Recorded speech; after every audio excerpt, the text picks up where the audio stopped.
want you guys to do before we get started here is I want you guys to think about your family, your goals, and I want you guys to write in the middle here, what does it cost you to do the things you wrote in here? On an annual basis, real number, what's it cost you? And that will become today's goal. So if your goal is to have Festivus, to put your kids in basketball lessons, to travel, you saw mine, you got 25 mini vacations, kids got to go to private school, what does that cost? And that should determine the level of your ambition. Does that make sense? That should determine your motivation. Now, as we talk about our goals, I want to talk to you about these three things here. One, we talked about it yesterday. What is your IQ? Okay? That's your intelligence quotient. And for those of you, if you ever go back to school to get your MBA, or you have a professor who uses the word IQ, and they don't know what it means, what it is it's your intelligence relative to your age. So people that scored really high in their ACT when they're 18, if they got the same score when they were 45, they actually got dumber. Does that make sense? It's your intelligence relative to your age. Okay? The next one here is your EQ. EQ, this is important for you guys to write this down. This is when you have an emotional setback, how quickly, in terms of time, do you bounce back? How quickly does it take you? Some people, like my best friend was killed in a car accident when I was a freshman in college. I knew the kid since I was 2. Okay? You come back from a DJ party all pumped up, you got 32 guys in the dorm not talking, you know something's up. They all look you in the eye. Your best friend just passed away. That will rock your brain. You go to the doctor says, Mr. Clark, you need to come here for this, we need to talk to you.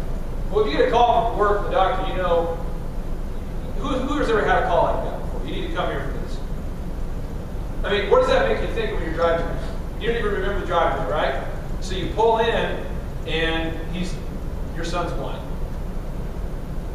Well, there's not really an entrepreneurship trick for this. I don't have a case study. I'm like, what can we do? Nothing.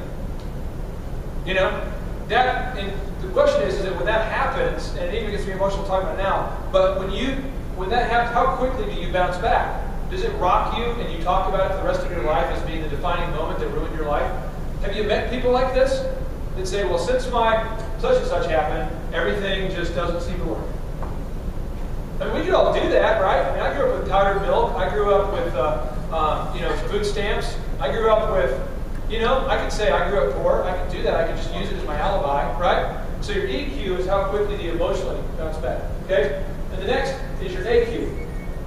This is your achievements relative to your age. Some people get a lot of stuff done during a 2-year window of time, and then they're done.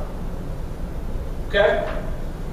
I train farmers insurance agents for a living. That's one of the things I do. I have a consulting agreement with farmers. They have anything called Farmers University, which means they have to come talk to me, and I teach them sales stuff. And I found that all the agents, when they start from year 1 to year 2, they will go from making nothing to over $100,000 a year within about 3 years, and then they don't do anything again.